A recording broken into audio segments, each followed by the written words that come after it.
बर्दाश्त जी का हदूं दिया तू अली कालंगे बर्दाश्त जी भी हद दिया तू अली कालंगे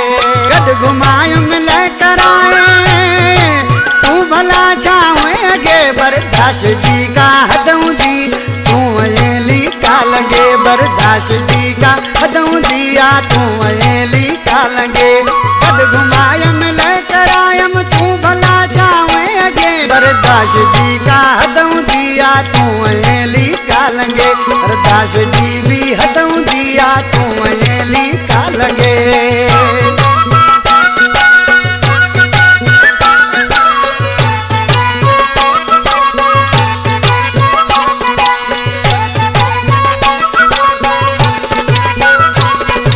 नाग खावत ज़ारवाए जे सजन दुश्मन थी पे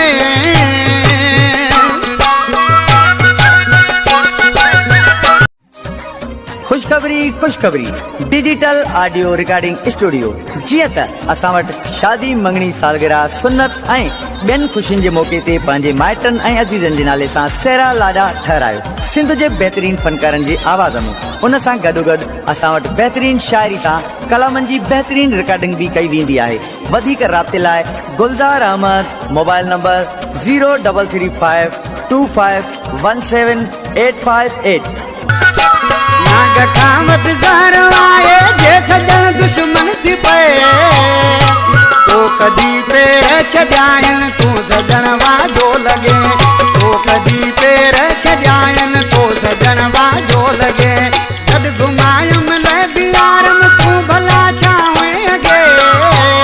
बर्दाश्त जी भी हदूं दिया तू अली कालंगे बर्दाश्त जी भी हदूं दिया तू अली कालंगे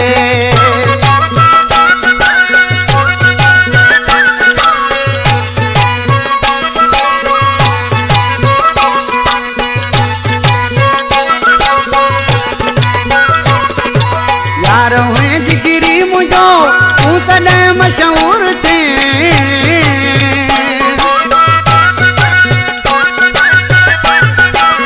यार हुए जिगरी मुझो तू तने मशहूर थे अजवरी सामो को थी तू चवण कांजे लगी गड घुमायम ल करायम तू भला छावे अगे बर्दाश्त जी भी हदूं दिया तू अली कालंगे बर्दाश्त जी भी हदूं दिया तू अली कालंगे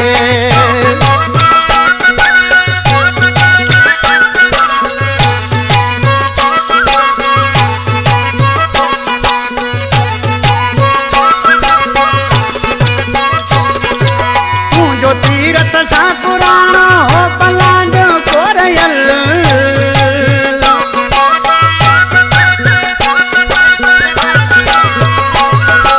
तुझो तीरथ सा पुराणो हो पलांडो कोरयल विसराई तोल जाओ तू न समझी सके गद घुमायम ले करायम तू भला जावे अगे बर्दाश्त जी भी हदूं दिया तू तवेली कालंगे बर्दाश्त जी का हदूं दिया तू अली कालंगे